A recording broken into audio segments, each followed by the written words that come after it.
হে তরুণিয়া নওজওয়ান যুবকেরা, ইয়া ভাই মুরব্বিয়ানেরা, বাবা রাসূলকে দেখে যে কথা আপনাদের বোঝাতে চাইছিলেন, তাহলে আপনি যদি নিজেকে একজন ধার্মিক বলে দাবি করে থাকেন, আপনি যদি নিজেকে একজন ধার্মিক ব্যবসায়ী বলে দাবি করেন, তাহলে আপনি ফরজ ছাড়তে পারবেন না, আর সুন্নতে মুআক্কাদাও ছাড়তে পারবেন না, আর ওয়াজিবও ছাড়তে পারবেন না, যদি নিজেকে একজন ধার্মিক ব্যবসায়ী বলে দাবি করে। এবার আপনাকে খুঁজে বার করতে হবে ফরজ কোনগুলো। ফরজ অনেক আছে, যেমন নামাজ পড়া ফরজ, রোজা রাখা ফরজ, যাকাত দেওয়া ফরজ, এইভাবে ঈমান আনাও ফরজ। একাধিক ফরজ কাজ আছে। এক কথায় আপনাদেরকে বুঝিয়ে দিয়ে আল্লাহ কোরআনের মাধ্যম দিয়ে যেটাকে বান্দাকে নির্দেশ করেছে, যেটা বান্দাকে নির্দেশ করেছে সেটাই আমাদের জন্য হলো ফরজ। এক কথায় অকট্ট দলিল দিয়ে যেগুলো নির্দেশ করা হয়েছে সেগুলোই হলো ফরজ। তার মানে আপনি নিজেকে যদি ধার্মিক একজন ব্যবসায়ী বলে দাবি করেন, তাহলে আপনি ফরজ কাজগুলো ছেড়ে দিতে পারবেন না। কিন্তু আমাদের সমাজে কিছু ব্যবসায়ী আছে, দেখবেন তারা নানা রকম ভাবে উদাহরণ দিয়ে ফরজ কাজগুলো ছেড়ে দেয়, 5 ওয়াক্ত নামাজ পড়ে না। আমাদের সমাজে কিছু ব্যবসায়ী আছে, দেখবেন 5 ওয়াক্ত নামাজ ছেড়ে দেয়, বললি বলবে কাজের চাপ, বিরাট চাপে আছে হুজুর, নামাজ পড়ার টাইম পায় না। আমাদের সমাজে কিছু মহিলা আছে, দেখবেন ছোট বাচ্চার মা হলে সেও দেখবেন নামাজ ছেড়ে দেয়, বললি বলবে বাবু ছোট ছেলে যখন তখন পেছাব করে দেয়, যখন তখন পিসাব করে দেয়, পেছাব করে দেয়, নামাজ পড়বো কি করে, এই অজুহাত দিয়ে নামাজ থেকে এড়িয়ে যায়। প্রথমত আপনাকে মনে রাখতে হবে মহিলাদের জন্য শরীয়ত যে ছাড়টা দিয়েছে সেটা ছাড়া আপনি ইচ্ছাকৃতভাবে নামাজ ছেড়ে দিতে পারবেন না। মহিলাদের জন্য শরীয়ত যে রোজা ছাড় দিয়েছে, যদিও আবার পরে রোজা রেখে নেবার অনুমতি দেওয়া হয়েছে, কিন্তু মনে রাখবেন মহিলাদের জন্য শরীয়ত যে নামাজ ছাড় দিয়েছে, যেটা মহিলাদের জন্য ছাড় দেওয়া হয়েছে, মাসে যে ছাড়টা আছে ওই ছাড়টা ছাড়া ইচ্ছাকৃতভাবে কোনো দিন আপনি ইচ্ছাকৃতভাবে নামাজ ছেড়ে দিতে পারবেন না, কোনো অজুহাত খাটবে না। এই জন্য ইসলাম এত সুন্দর ব্যবস্থা করেছেন, ইসলাম জরুরতের ব্যবস্থাও করে দিয়েছেন। তুমি বান্দা দাঁড়িয়ে নামাজ যদি না পড়তে পারো, তুমি বান্দা বসে বসে পড়ো, তুমি বান্দা বসে বসে যদি না পারো, তুমি বান্দা শুয়ে শুয়ে শুয়ে নামাজ পড়ো, তবুও নামাজ পড়ো, তবুও আমাকে স্মরণ করো। এই জন্য নামাজ পড়া মানে আল্লাহকে স্মরণ করা। কেউ যদি নামাজ ছেড়ে দেয়, এতে আমার আল্লাহর কোনো ক্ষতি হবে না, কিন্তু আমার আল্লাহর সঙ্গে তার কোনো কানেকশন থাকবে না। ইন্নাস সালাতা তানহা আনিল ফাহশাই ওয়াল মুনকার, নিশ্চয় নামাজ সমস্ত রকমের অশ্লীলতা থেকে, নিশ্চয় নামাজ সমস্ত রকমের খারাপ কাজ থেকে মানুষকে দূরে রাখবে। ইন তানসুরুল্লাহ ইয়ানসুরকুম ওয়া ইউসাব্বিত আকদামাকুম, যে ব্যক্তি আমার দ্বীনকে সাহায্য করবে, আমি আল্লাহ কথা দিচ্ছি আমি তাকে সাহায্য করব, আমি তাকে সাহায্য করব। এই জন্য নামাজ পড়লে আল্লাহর সাহায্য চলে আসে। নামাজ পড়লে আল্লাহর সঙ্গে কানেকশন তৈরি হয়ে যায়। এই জন্য যতক্ষণ আপনার নাক দিয়ে যতক্ষণ আপনার নাক দিয়ে শ্বাস চলবে, যতক্ষণ আপনার নাক দিয়ে শ্বাস চলবে ততক্ষণ নামাজ চলবে। যেদিনে শ্বাস নেওয়া বন্ধ হবে সেদিনে নামাজ বন্ধ হবে, তার আগে পর্যন্ত কিন্তু নামাজ ছাড়া যাবে না। কিছু কথা বুঝতে পারছেন? তাহলে ফেরির ব্যবসা করলেও উদাহরণ দেওয়া কথা বলে না, গ্রাম ঘুরি হুজুর উদাহরণ দেওয়া আরে কথা বলে না, উদাহরণ দেওয়া যাবে না। ছোট ছেলের মা হুজুর অজুহাত দেওয়া যাবে না, কোনো অজুহাত চলবে না। হুজুর আমি মাঠে খাটি, কোনো অজুহাত চলবে না, মাঠেতেই নামাজ পড়ে। এই জন্য আমার আল্লাহ গোটা পৃথিবীটা আপনার জন্য মসজিদ বানিয়ে দিয়েছেন। আপনি যেখানে থাকবেন সেখানেই নামাজ হবে। গোটা পৃথিবীটা আপনার জন্য আল্লাহ মসজিদ বানিয়েছেন, যেখানে থাকবেন সেখানেই নামাজ হয়ে যাবে। কিন্তু নামাজের জন্য কতগুলো শর্ত আছে আপনাকে মিলিয়ে দেখতে হবে। যদি জায়গা পাক থাকে, শরীর পাক থাকে, কাপড় পাক থাকে, এরকম ভাবে শর্তগুলো বেরাবেন। কেন নামাজের ভিতরে কিছু ফরজ আছে, বাইরে কিছু ফরজ আছে, মোট 13টা ফরজ। এই 13টা ফরজের দিকে লক্ষ্য রেখে যদি দেখেন সব ঠিক আছে তাহলে আপনার নামাজ হয়ে যাবে। এখন আবার মোবাইলের যোগ, প্রত্যেকের পকেটে পকেটে এখন মোবাইল ফোন, কম্পাস আছে, অ্যাপস আছে। ওই যেইভাবে মারবেন, মারলে আপনাকে পশ্চিম দিক কোনটা, পূর্ব দিক কোনটা, উত্তর দিক কোনটা, দক্ষিণ দিক কোনটা সব আপনাকে দেখিয়ে দেবে। ওই পশ্চিম দিকে মুখ করে স্যালোর পানিতে মাঠেতে ওযু করে আপনি পশ্চিম দিকে মুখ করে আপনি গামছাটা বিছিয়ে দিয়ে, ধোয়া গামছাটা বিছিয়ে দিয়ে ওই আলের উপরে দাঁড়িয়ে দাঁড়িয়ে নামাজ পড়েন। আমার মালিক যদি রাজি হয়ে যায়, খুশি হয়ে যায়, ওই আলের মাথায় নামাজ পড়াটা আল্লাহর দরবারে কবুল হয়ে যাবে। নামাজ আপনি ছাড়তে পারবেন। তাহলে আপনাকে ব্যবসা করতে গেলে কি বলেছিলাম? ফরজ কাজ, কোন ফরজ কাজ ছাড়া যাবে না, যেগুলো আল্লাহ ফরজ করেছেন মনে রাখতে হবে। এই জন্য আপনি তার মধ্যে একটা, সেটা আমি বলছিলাম কি, সলাত। কেন সলাতটাই মানুষ বেশি উদাহরণ দিয়ে দেয়, এই জন্য সলাত আপনি ছাড়তে পারবেন না। আর সলাতু ইমাদুদ্দিন, মান আকামা ফাকাদ আকামাদ্দিন ওয়া মান তারাকাহা ফাকাদ হাদামাদ্দিন। নামাজ হলো ধর্মের খুঁটি, দ্বীনের খুঁটি। যে নামাজ কায়েম করলো, দিন কায়েম করলো। যে নামাজ ছেড়ে দিল, দিনকে ধ্বংস করলো, দিনকে খতম করলো, দিনকে শেষ করলো। কথা কিছু বুঝতে পাচ্ছেন? নামাজ আপনি কোনো অজুহাত দিয়ে ছাড়তে পারবেন না। আপনি যেখানে থাকেন সেখানে নামাজ পড়েন। হ্যাঁ, আমরাও তো রাস্তাঘাটে থাকি, তা বলে নামাজ ছাড়লে হবে? গাড়ির ভেতরে পানির বোতল আছে, 2 লিটার করে পানির বোতল, বসে বসে অজু করে নাও, নিয়ে কম্পাস মারো, কোন দিকে পশ্চিম দেখো, দেখে আল্লাহর নাম নিয়ে শুরু করো। যদি তোমার হিসাব থাকে আমি এতটা রেঞ্জ চলে এসেছি, আমি মুসাফিরের আওতায় পৌঁছে গেছি, তখন তুমি মুসাফিরের নামাজ পড়ে নাও, কসরের নামাজ পড়ে নাও, কসরের নামাজ পড়ে নাও। ফরজ নামাজটা 4 রাকাতটা 2 রাকাত আল্লাহ করে দিয়েছে আপনার জন্য। খুব পেছন টান যদি না থাকে সুন্নতটাও পড়ে নেন, যেহেতু সুন্নতে মুআক্কাদা পড়ে নেন, আপত্তি নেই। আর যদি আপনি মুসাফির না হন তাহলে আপনাকে পুরো নামাজই আদায় করতে হবে। জোহরের নামাজ পড়বেন ক রাকাত? কথা বলে না, ক রাকাত? 12 রাকাত। 4 রাকাত, 4 রাকাত সুন্নাত, 4 রাকাত ফরজ, 2 রাকাত সুন্নাত, 2 রাকাত নফল, মোট 12 রাকাত। আচ্ছা, এর ভেতর থেকে ছাড়েন ক রাকাত? একটাও ছাড়েননি? বাহ, মাশাআল্লাহ মাশাআল্লাহ মাশাআল্লাহ মাশাআল্লাহ। খুব পেছন টান থাকলে,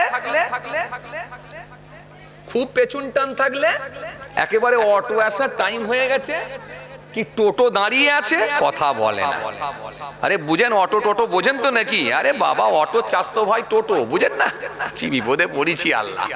হ্যাঁ, একেবারে টোটো দাঁড়িয়ে আছে, কি অটো আসার টাইম হয়ে গেছে, কি বাস দাঁড়িয়ে আছে, এবারে বাস ঢুকবে আর 5 মিনিট, তখন কি হবে? নফল ছেড়ে দিয়ে মার দৌড়। আরে কথা বলছেন না কেন? হয় কি হয় না?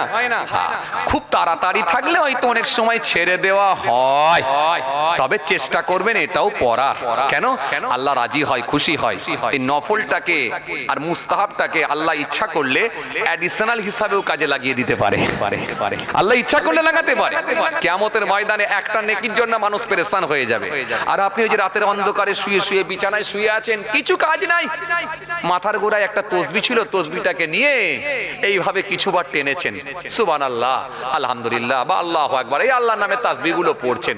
পড়তে পড়তে পড়তে পড়তে একবার পুরো রাউন্ড ঘুরিয়ে দিয়েছেন, দিয়ে ঘুমিয়ে গেছেন। ওই এক তাসবিহ টেনেছেন। আল্লাহ ইচ্ছা করলে ওই ভালো কাজটাকে যদি পছন্দ হয়ে যায়, কিয়ামতের দিনে আপনার উপকারে এসে যেতে পারে। এইজন্য অ্যাডিশনাল হিসাবে আল্লাহ কাজে লাগাতে পারে। এটাকে ছেড়ে দেবেন না, ছেড়ে দেবেন না, চেষ্টা করবেন। যদি বাই চান্স না পারেন সেটা আলাদা কথা, ভিন্ন কথা। চলুন তাহলে 4 রাকাত সুন্নত। এই সুন্নতটা তো ছাড়েননি মনে হয়, নাকি? ছাড়েননি কেন বলেন তো? এটা হলো সুন্নতে মুআক্কাদা। ব্যবসা করতে গেলে কি বলেছিলাম?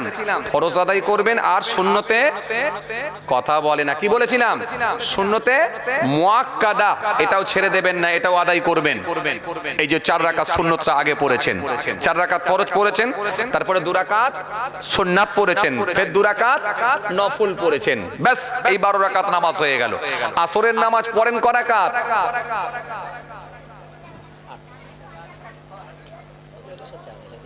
আসর পড়া হয় ক রাকাত? 8 রাকাত নামাজ পড়া হয় 4 রাকাত করে।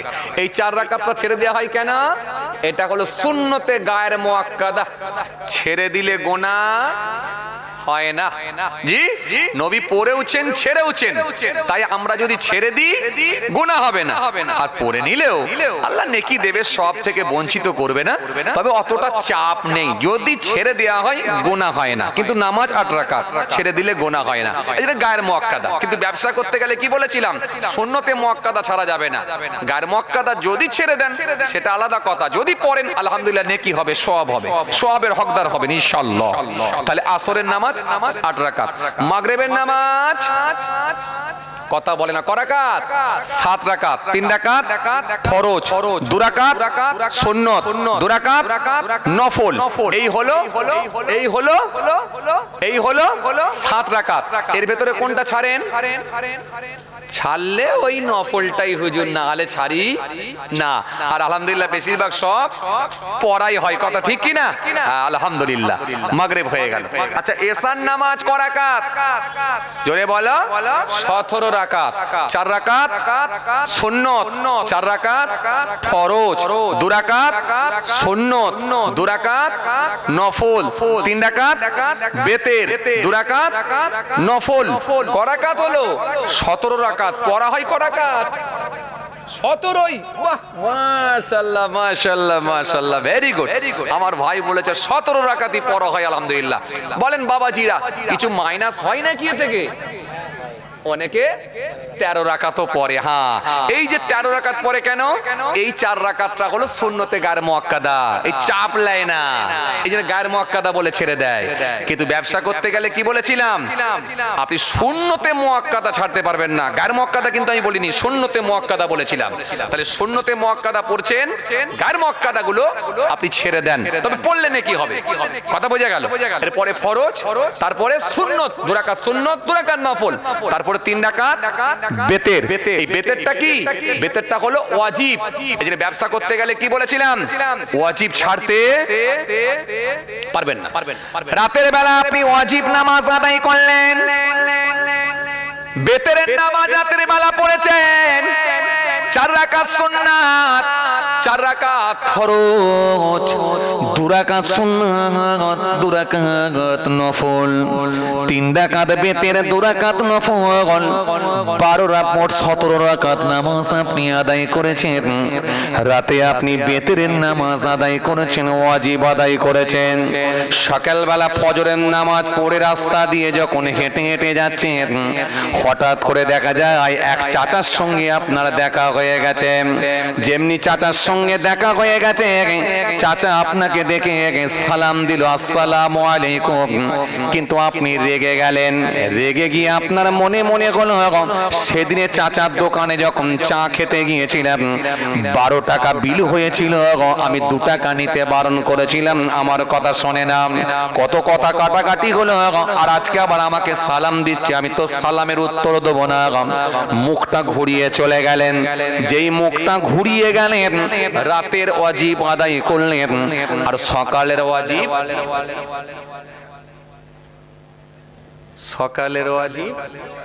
তাহলে আপনি মনে মনে ভাবছেন শুধু বেতের নামাজটা পড়ায় ওয়াজিব, এমনটা নয়। আসলে অনেক কাজ আছে ফরজ, অনেক কাজ আছে ওয়াজিব। তাহলে এই যে আপনাকে সালাম দিলাম আসসালামু আলাইকুম, ওগো আল্লাহর বান্দা তোমার উপর আল্লাহর রহমত বর্ষণ হোক। ওয়া আলাইকুম আসসালাম, ওগো আল্লাহর বান্দা তোমার উপর আল্লাহর রহমত বর্ষিত হোক। নবী আমার কত সুন্দরভাবে শিখিয়ে দিলেন, সালাম দিলে মানুষের সঙ্গে সম্পর্ক বেড়ে যায়। সালাম দিলে একটা অপরিচিত ব্যক্তি মুহূর্তের মধ্যে পরিচিত হয়ে যায়। এজন্য রাসূল বললেন এটা তোমাদের মধ্যে একটা হকের মধ্যে পড়বে। হাক্কুল মুসলিম আল মুসলিমে খামসুন, রাদ্দুস সালাম ওয়া ইআদাতুল বারিস ওয়া ইত্তিবাউল জানাইজ ওয়া ইযা বাআতুদ দাওয়াত ওয়া তাসমিতুল আতিস। আল্লাহ নবী বললেন এক মুসলমানের উপরে 5টা হক বর্তাবে, তার মধ্যে 1 নম্বরে হলো রাদ্দুস সালাম, দেখা হলে সালাম দেবে। আর আপনার 2 টাকা নিয়ে ঝগড়া হয়েছে বলে ওয়াজিব ছেড়ে দিলেন। ওয়াজিব ছাড়লে কি হবে? কথা বলে না। ওয়াজিব ছাড়লে কি হবে? শুধু গুনাহ নয়, গুনার 2টো ভাগ আছে, একটা হলো কাবিরা গুনাহ আর একটা হলো সাগীরা গুনাহ। ওয়াজিব যদি কেউ ছেড়ে দেয় কাবিরা গুনাহ হবে, ওয়াজিব যদি কেউ ইচ্ছাকৃতভাবে ছেড়ে দেয় সেটা কাবিরা গুনাহ হবে। আর যদি কোনো ব্যক্তি ওয়াজিবকে অস্বীকার করে, ওয়াজিবকে যদি কেউ ইনকার করে অস্বীকার করে, তাহলে সে মানুষটা ফাসিক বলে গণ্য হবে। যদি কোনো ব্যক্তি ফরজ ছেড়ে দেয় ইচ্ছাকৃতভাবে কাবিরা গুনাহ হবে, আর যদি কোনো ব্যক্তি ফরজকে ইনকার করে অস্বীকার করে তাহলে সেই ব্যক্তিটা কাফেরে পরিণত হবে। কিছু কথা বুঝতে পাচ্ছেন? কি চাপ জিনিস বুঝতে পাচ্ছেন? ওয়াজিব ছেড়ে দিলে কি হবে আর ফরজ ছেড়ে দিলে কি হবে বুঝতে পাচ্ছেন? এই যে আসরের নামাজ পড়ে এক যুবক বেরিয়ে আসছে, আর এক যুবক বসে আছে মাচায়। কোথায় গেলি রে? এই নামাজ পড়তে গেছিলাম, একটু মুচকি হেসে বললো নামাজ পড়তে গেলাম। যেই বলেছে নামাজ পড়তে গেলাম, সঙ্গে সঙ্গে এই ছেলেটা বলছে তুই বাবু নামাজও পড়িস, তুই আবার মৌলভী সাহেব না হয়ে যাস কোনোদিন, তুই আবার নতুন নামাজও ধরে গেলি। আমি বাবু ওইসব ভালো লাগে না, এই বয়স থেকে নামাজ ছাড় দিকিনি, অনেক হয়েছে, বয়স এখন অনেক বাকি আছে। যেই এই ইনকার করে দিল ওই ছেলেটা কাফের হয়ে গেল। অস্বীকার করলে ইনকার করলে কাফের হয়ে যাবে যদি কেউ ফরজকে করে। কেন বলেন তো? ফরজ মানে কার কথা? আল্লাহর কথা। ফরজ মানে আল্লাহর কথা। আল্লাহর কথা মানে কিসের কথা? কোরআনের কথা। আল্লাহর কথা মানে কোরআনের কথা। তাহলে অস্বীকার করছেন আপনি কোরআনকে, কোরআনকে অস্বীকার করা মানে সালামটা আপনি দিলেন না, মুখ ঘুরিয়ে চলে গেলেন, তার মানে এখানেও কিন্তু আপনি ওয়াজিব ছেড়ে দিলেন। ওয়াজিব ছেড়ে দিলেন। এই জন্য আপনাকে যত ওয়াজিব কাজ আছে, আপনি ব্যবসায়ী হলে ওয়াজিব কাজগুলো আদায় করতে হবে। যত ফরজ আছে ফরজগুলো আদায় করতে হবে। তবে যদি ফারজে কিফায়া যদি ছেড়ে দেন এতে সমস্যা নাই, কিন্তু ফারজে আইন যদি করেন এতে সমস্যা হয়। কেননা আমাদের সমাজে কিছু মানুষ আছে দেখবেন, কিছু যুবক ছেলেরা আছে দেখবেন 5 ওয়াক্ত নামাজ পড়তে ভালোবাসে না, জোহর আসর মাগরিব ইশা পছন্দ হয় না, কিন্তু লোকে মরে গেলে মরা লোকের নামাজ নামাজ পড়বো, এটা বড় পছন্দ হয়। কথা বলেননি কেন? আছে না? হায়দ্রাবাদ থেকে প্লেনে করে চলে আসছে, মরা লোকের নামাজ পড়বো, জানাজার নামাজ। হ্যাঁ না, কিছু বলেন না রে বাবা। দিল্লি থেকে ফ্লাইটে করে চলে আসছে, মরা লোকের নামাজ পড়বো, জানাজার নামাজ। দিল্লি থেকে ফ্লাইটে করে চলে এলো, ফ্লাইটে করে দমদমে চলে এলো, সেখান থেকে 4 চাকা গাড়ি নিয়ে এসে পৌঁছে গেল। ঘড়ির কাঁটায় যখন 1:30টায় জানাজা হবে, আর যুবকটা যখন দেখা যায় 1:25-এ এসে পৌঁছে গেল। গোটা দর্শক, গোটা শ্রোতা, গোটা মুসল্লিরা যখন জানাজার নামাজ আদায় করবে বলে কাতার দিয়ে দাঁড়িয়ে গেছে, বলো ওই যুবকটা তাড়াতাড়ি করে গাড়ি থেকে নেমে পড়ল। গাড়ি থেকে নেমে পড়েছে, দিল্লি থেকে আসছে। অমনি দেখা যায় পাড়ার একটা ছেলে পানি নিয়ে তাড়াতাড়ি করে দৌড়াচ্ছে, ওযুটা করে যাতে তাড়াতাড়ি করে অন্তত জানাজাটা পড়তে পারে। যুবকটা গাড়ি থেকে নেমে ওই রকম শার্ট পরেছে, ওই রকম জিন্সের প্যান্ট, হাতে বালা, পুরো জানাজা পড়তে আসছে। কথা বুঝছেন? ও নেমেই খালি শার্টের কলারটাকে একটু উল্টে দিয়ে বুঝিয়ে দিল আমি দিল্লি থেকে ফিরছি। কথা বুঝছেন? ছেলেটা এসে যখন দাঁড়িয়েছে, এখন ওর সামনে পানিও নিয়ে এসে পৌঁছে গেছে। এখন পানি নিয়ে এসে যখন পৌঁছেছে, উজু করার নিয়ম ভুলে গেছে। কথা বুঝছেন না? কেন সেই লোক মরে গেলে তবে তো পরে, আরে কথা বলে না। সে কবে লোক মরেছিল তখন জানাজা পড়েছিল, উজু করেছিল। আর সেই ঈদ বকরিদ হলে পরে তাও কি উজু করে আল্লাহ ভালো জানে।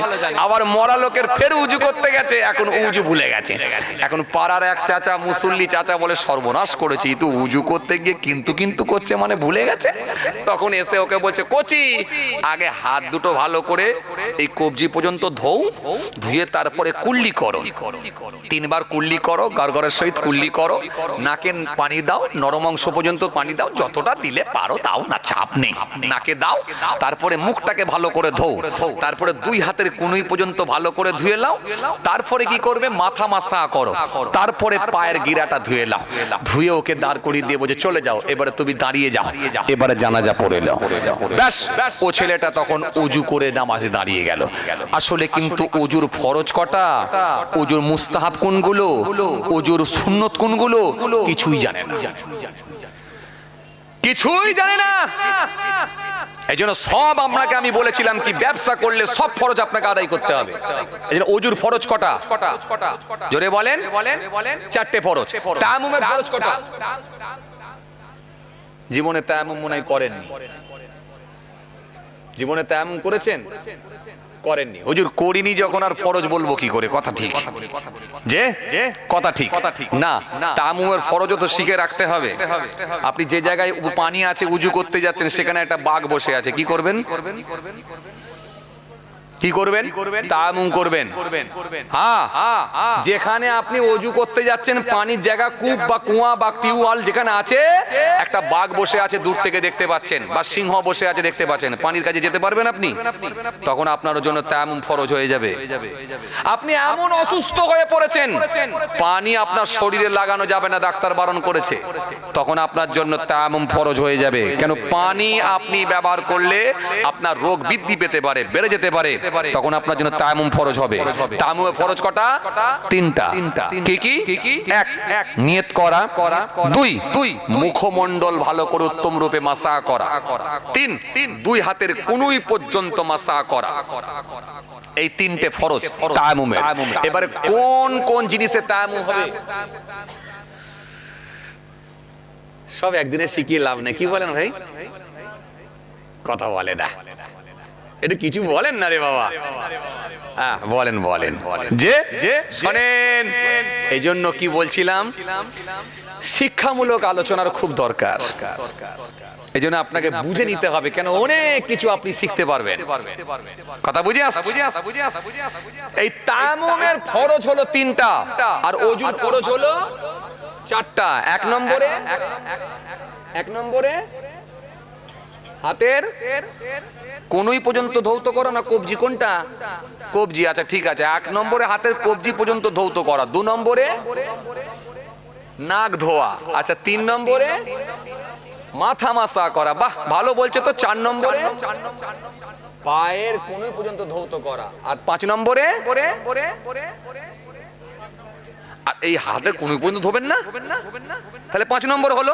আচ্ছা 5 নম্বরে যদি হাতের কোণে পর্যন্ত হয়, 6 নম্বর ধোবেন না? 6 নম্বর কোনটা বলেন তো?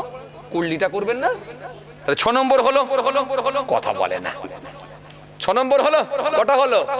6টা। আর বললেন কটা?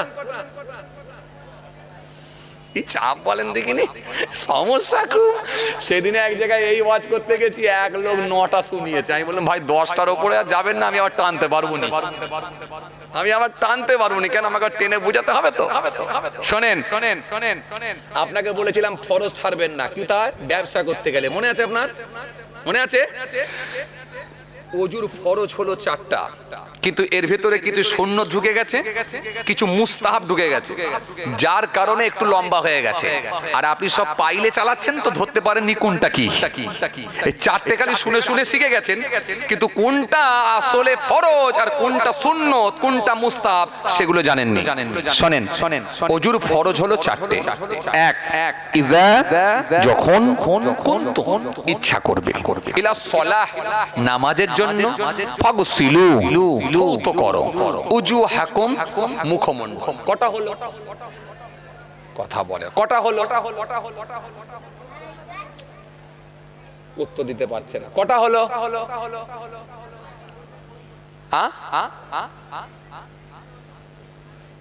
কটা হলো? আবার বলছি দেখেন, ইযা, যখন কুনতুম, ইচ্ছা করবে, ইলা সলাহ, নামাজের জন্য, ফাগসিলু, ধৌত করো, উজুহাকুম, মুখমণ্ডল। কটা হলো? 4টে হলো। ওই ভাই বলছে একটা হলো, আর ইনি বলছে 4টে হলো। 4টে হলো কি? কি সমস্যা বলেন দেখিনি। ওই জন্য আমাকে অনেক হুজুর বলে, অনেক ভাই কি বলে, অনেক কমিটির লোক শ্রোতা বলে এটা হচ্ছে হুজুর, আপনি হুজুর একবারে সে কনফিউজ হুজুর, মানে মানুষকে কনফিউজে ফেলে দেন। যে এর মধ্যে কি 4টে পেলেন না একটা পেলেন, কোনটা? ইনি বলছে একটা। ওই ভাই কটা পেলেন? ওই ভাইও বলছে একটা। ভাই কটা পেলেন? 4টে পেলেন কি? আচ্ছা আবার আমি আরেকবার আপনাকে বলি, ইযা, যখন কুনতুম, ইচ্ছা করবে, ইলা সলাহ, নামাজের জন্য, ফাগসিলু, ধৌত করো, উজুহাকুম, মুখমণ্ডল। কটা হলো?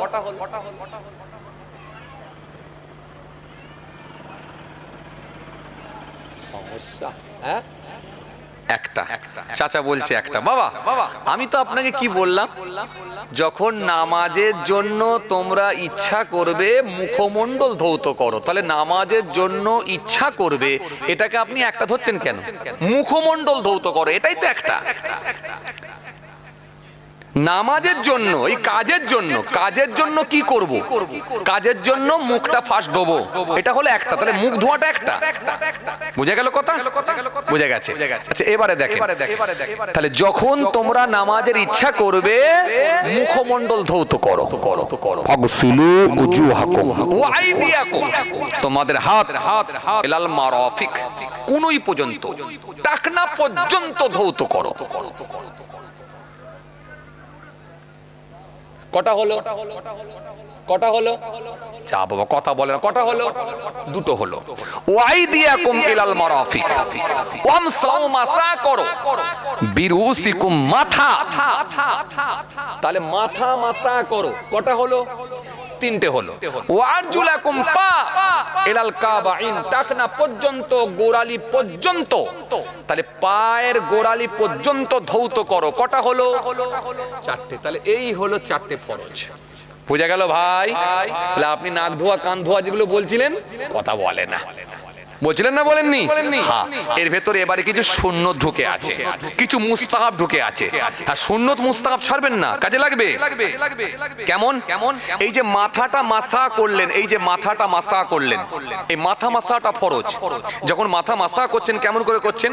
এই যে দেখেন, এই 3 আঙ্গুল সুন্নতি তরিকায়, এমনি মাথা মাসা করলে হয়ে যায়, কিন্তু সুন্নতি তরিকায় যখন করবেন, এই যে 3 আঙ্গুল ওপর দিয়ে যাচ্ছে আর 2 আঙ্গুল কানের গা দিয়ে বেরিয়ে যাচ্ছে, তাহলে এই 3 আঙ্গুল আর এই এক আগুল হয়ে গেল। এবারে বাকি রইল কোনটা? এই একটা আগুল দেখেন বাকি রইল, এই আগুলটাকে কানের এই দিক দিয়ে ধরাচ্ছেন, তাহলে ওই এটা কমপ্লিট হয়ে গেল। এবারে দেখেন উল্টো পিঠে এইটা যেমন এই দিক দিয়ে গেছে, এই উল্টো পিঠে পানি রয়ে গেল। এই উল্টো পিঠের পানিটা যখন আপনি এই রকম করে ঘষে দিলেন, এই যে ঘষে দিলেন, এটা মুস্তাহাব হয়ে গেল, ভালো। জোরে বলবেন না? তাহলে মাথা মাসা ছিল ফরজ, কিন্তু ঘাড় মাসা করাটা হলো মুস্তাহাব। যদি বলেন আমার নেকির দরকার আছে, তাহলে আপনি তুলতে পারেন, কেন একবার এই ঘাড়টা মাসা করতে বেশিক্ষণ টাইম লাগে না। যদি মনে না আমার নেকির পাহাড়, তাহলে আপনার ব্যাপার, আমি আপনাকে চাপ দিতে পারবো না, যেহেতু 4টে ফরজ বলে দিয়েছি। যদি বলেন এরপরে আমার নেকির দরকার আছে, তাহলে ঘাটটাকে ঘুরিয়ে নিতে পারেন। কেন প্রথমেই বলেছিলাম আল্লাহ ইচ্ছা করলে অ্যাডিশনাল হিসাবে কাজে লাগাতে পারে। কোনগুলো? নফলগুলো আর মুস্তাহাবগুলো, এগুলোকেও আল্লাহ ছেড়ে দেবেন না। কেন? আল্লাহ বলছে সামান্য পরিমাণও যদি ভালো কাজ করে, তার প্রতিদান, তার বদলা আমি আল্লাহ দেবো। জোরে বলতে পারেন না? সামান্য পরিমাণও যদি ভালো কাজ করে, তার বদলা, তার প্রতিদান আমি দেবো। সুতরাং এই যে আপনি যখন উল্টো দিক দিয়ে ঘুরিয়ে ঘাড় মাসা করলেন, আল্লাহ ইচ্ছা করলে এর বদলাটাও হাসরের ময়দানে দিয়ে দেবেন। জোরে বলতে পারেন না? তাহলে এইরকম মুস্তাহাব সুন্নত কিছু ঢুকে আছে। নাক ধোয়া, কুলকুচি করা, গার্গেল করা, এই ডান দিকে বাঁ দিকে এই যে মেসওয়াক করা, মেসওয়াক যদি না থাকে শাহাদাত আগুল নিয়ে ঘুরিয়ে দেওয়া, এই যে আপনি উঁচু জায়গায় বসা, এই যে আপনি দোয়া পড়া, এগুলো সব অনেক সুন্নত মুস্তাহাব ভিতরে অনেক ঢুকে আছে। তাহলে মূল আপনি 4টে ফরজ জেনে গেলেন। কথা ক্লিয়ার? ক্লিয়ার। চলেন। তাহলে আলোচনাটা কোথা থেকে আমি ছেড়েছিলাম? ওয়াজিব নিয়ে বলছিলাম। ওয়াজিব নিয়ে বলতে বলতে কি বলছিলাম? সালাম। মনে আছে আপনার? তাহলে সালাম দিলে আপনি রেগে গিয়ে যদি বলেন উত্তর দেবো না, তাহলে কি হবে? ওয়াজিব ছেড়ে যাবে। আর ওয়াজিব ছাড়লে কি হবে? কাবিরা গুনাহ হবে। সালাম দিলে যখন কেমন করে দেবেন?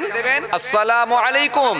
আপনি তার থেকে একটু উচ্চ আওয়াজে বলেন ওয়া আলাইকুম আসসালাম, একটু হাসি মুখে বলুন, যাতে করে সে একটু আপনার কথাটা শুনে, আপনার আওয়াজটা শুনে বা আপনার জবাবটা শুনে মনের দিক দিয়ে একটু তৃপ্তি পায়। একেবারে যেন মুখটুক ভোদা করে বলবেন না। আবার কিছু লোক এরকম আছে, দেখবেন কিছু লোক আছে না, নাই উত্তরটাও দিতে চায় না। আর যে লোকটা সালাম দেয় সে বলছে কি ভুল কাজ করলো, আর দ্বিতীয়বার জীবনে কোনোদিন একে সালাম দেবো না। ব্যাস সালামের সিস্টেম চলে গেল। এবারে বলবেন হুজুর নিত্য নতুন কিছু নিয়ে এসেছি, গুড মর্নিং চাচা, গুড আফটারনুন চাচা, গুড ইভিনিং চাচা, গুড নাইট চাচা, কিছু নিয়ে এসছে এখন যুবকরা, কিছু নিয়ে এসেছে বাইরে থেকে, কিছু নিয়ে এসছে না। আমরা বলতাম ইন্না লিল্লাহ, মাশাআল্লাহ, সুবহানাল্লাহ, আলহামদুলিল্লাহ। আর এখন যুবকরা নিয়েছে ওয়াও, সর্বনাশ, ওয়াও, ও মাই গড, হাই রে কপাল, কোথায় গেল পরিবেশ। হ্যাঁ, আর বাপ বলছে গর্ব করে বলছে আমার মেয়েটা শিক্ষিতা হয়েছে, আমার ছেলেটা শিক্ষিত হয়েছে। দেখেছো কেমন কচির মা ইংরেজি মারছে, দেখেছো? ও মাই গড, কি বললো বুঝতে পারছেন? এই যে গড বললো, আল্লাহর ক্ষেত্রে গড বলা যায়? হ্যাঁ, যার বহু বচন হয়, যার স্ত্রীলিঙ্গ হয়, এটা আল্লাহর ক্ষেত্রে ব্যবহার করা প্রযোজ্য নয়। এটা নাম সংক্রান্ত শিরক। আমি অল্প কদিন আগে শিরক নিয়ে আলোচনা করছিলাম, শিরকে আকবার নিয়ে আলোচনা করছিলাম, শিরকে আসগার নিয়ে আলোচনা করছিলাম। শিরক সম্পর্কে আমি একাধিক আলোচনা করছিলাম। নাম সংক্রান্ত শিরক কোনগুলো, কর্মগত শিরক কোনগুলো, ভাষাগত শিরক কোনগুলো, আমি টোটাল শিরক নিয়ে আলোচনা করছিলাম। এর আগের পার্টি আমি কয়েকদিন আলোচনা করলাম, আপনারা সোশ্যাল মিডিয়া খুঁজলে পেয়ে যাবেন। তার মধ্যে এই প্রসঙ্গটাও আমার ছিল, সেটা হলো এই যে শিরক, এটা নাম সংক্রান্ত শিরক হয়ে গেল। আল্লাহকে আপনি গড বলে ফেললেন, ভগবান বলে ফেললেন। ভগবান যার স্ত্রীলিঙ্গ হয়, যার বহুবচন হয়, ভগবান, ভগবতী, হ্যাঁ, গড, ভগবান, ঈশ্বর, এগুলো বলবেন না। আল্লাহকে কি বলবেন? আল্লাহ, আল্লাহ। মালিক বলুন, স্রষ্টা বলুন, সৃষ্টিকর্তা বলুন, রব বলুন, প্রভু বলুন, কোনো আপত্তি নাই। কেন? কোরআন শরীফের মধ্যে আল্লাহ বলেন হু আল্লাহু আহাদ, বলো আল্লাহ এক, একক। আল্লাহুস সামাদ, তিনি বেনিয়াত, কারো মুতাফেক্কি নন। লাম ইয়ালিদ, তিনি কাউকে জন্ম দেননি। ওয়া লাম ইউলাদ, তিনি কারো জন্মিত নন। ওয়া লাম ইয়াকুল্লাহু কুফুয়ান আহাদ, আকাশ জমিনে আল্লাহর সমকক্ষ আর কিছুই নাই। চলেন ওই বিষয় নিয়ে আলোচনা আজকে আমি করব না, যেখান থেকে আমি ছেড়ে এলাম।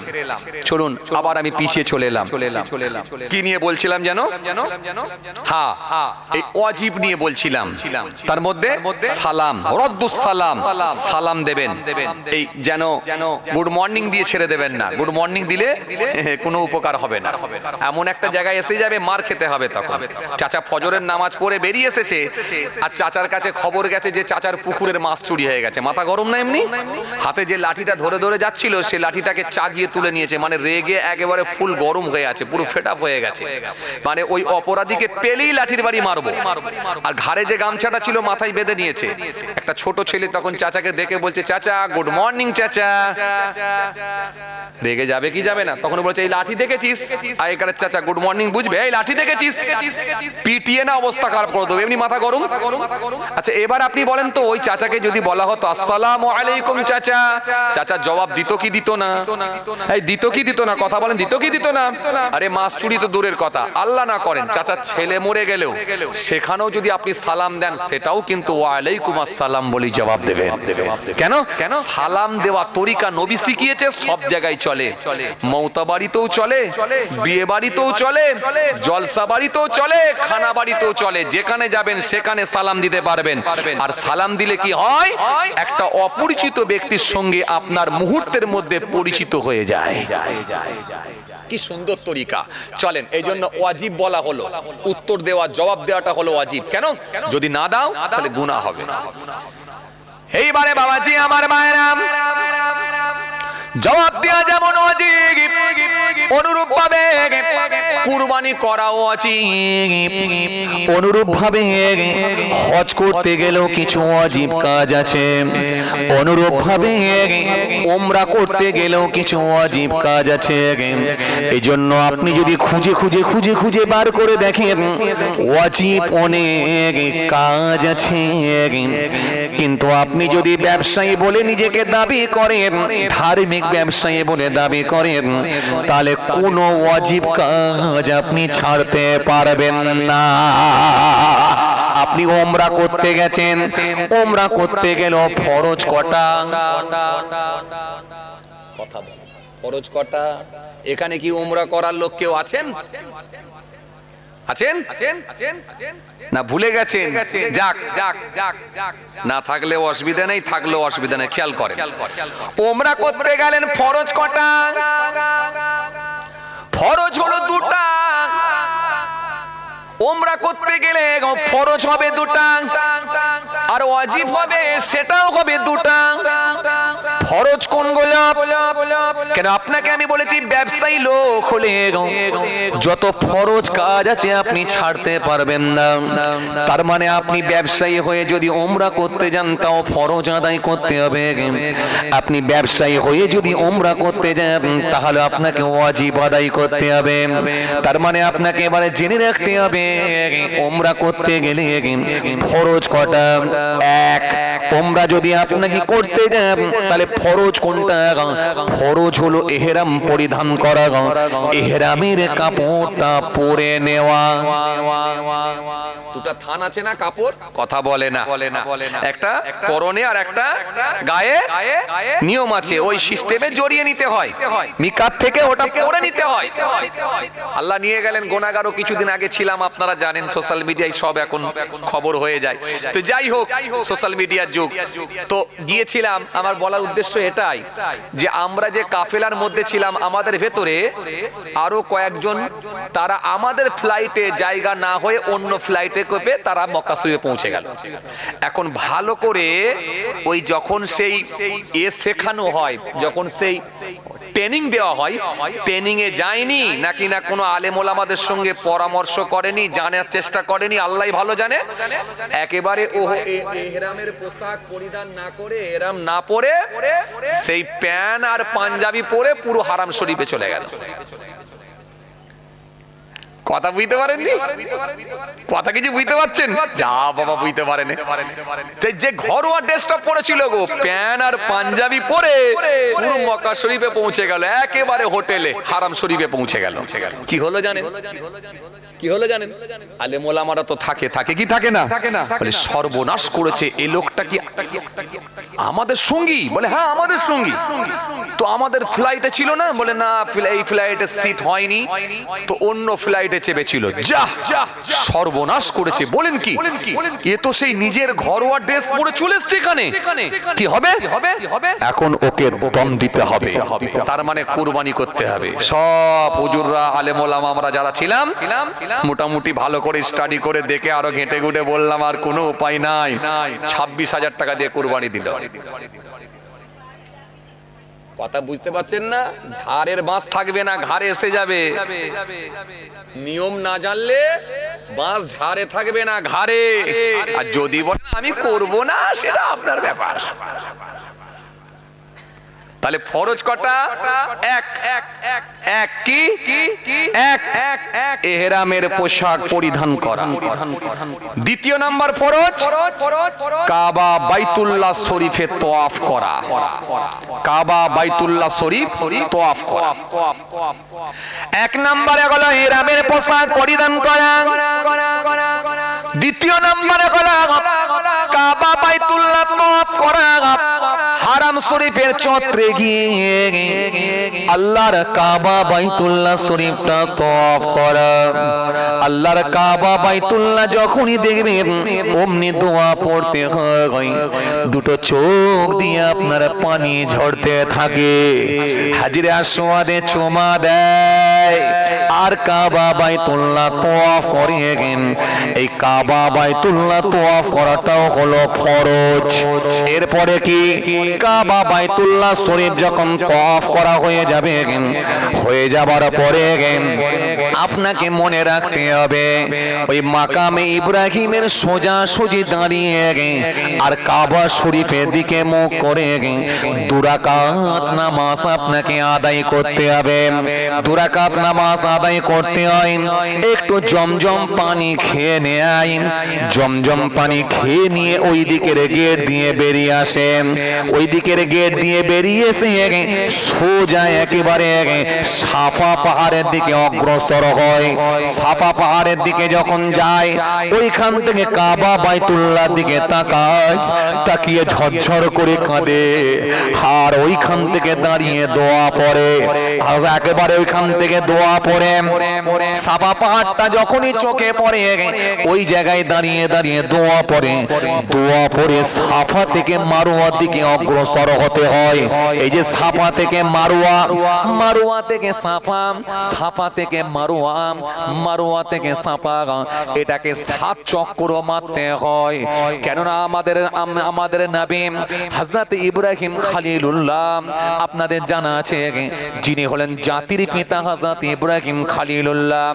ইব্রাহিম খলিলুল্লাহ যখন মক্কা শরীফে গিয়েছিলেন, মক্কা শরীফে গিয়ে যখন পুত্র ইসমাইলকে রেখে আর বিবি হাজেরাকে রেখে যখন চলে এসেছিলেন, হযরত হাজেরা জিজ্ঞাসা করেছিলেন, ও হযরত ইব্রাহিম খলিলুল্লাহ, ও আল্লাহর নবী, আমাদেরকে এখানে রেখে দিয়ে যাচ্ছেন, আমাদেরকে কার উপরে ছেড়ে দিয়ে যাচ্ছেন, কার উপরে ভরসা করে যাচ্ছেন?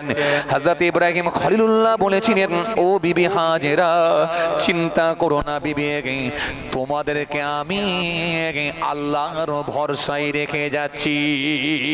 হযরত ইব্রাহিম যখন চলে গিয়েছিলেন, আম্মাজান হযরত হাজেরা পুত্রের জন্য পানি অন্বেষণ করেছিলেন। তখন তিনি সাফা পাহাড়ে এসেছিলেন, সাফা থেকে মারওয়ায় গিয়েছিলেন। মনে মনে ভেবেছিলেন মারওয়াতে পানি পাবো। আবার মারওয়াতে গিয়ে যখন সাফার দিকে তাকালেন, সাফার দিকে যখন দূর থেকে চিকচিক করে পানি মনে মনে ভাবলেন মনে হয় মারওয়াতে সাফাতে পানি আছে। আবার সাফায় ফিরে এসেছিলেন। এই যে সাফা থেকে মারওয়া, মারওয়া থেকে সাফা, সাফা থেকে মারওয়া, মারওয়া থেকে সাফা, এটা 7 চক্র মেরেছিলেন, 7 বার গিয়েছিলেন। এই জন্য আমার আল্লাহ এই কাজটাকে বড় পছন্দ করে তার গোলামদের জন্য আমার আল্লাহ তিনার বান্দাদের জন্য এই সাফা মারওয়া শাহী করাটা ওয়াজিব করে দিয়েছে।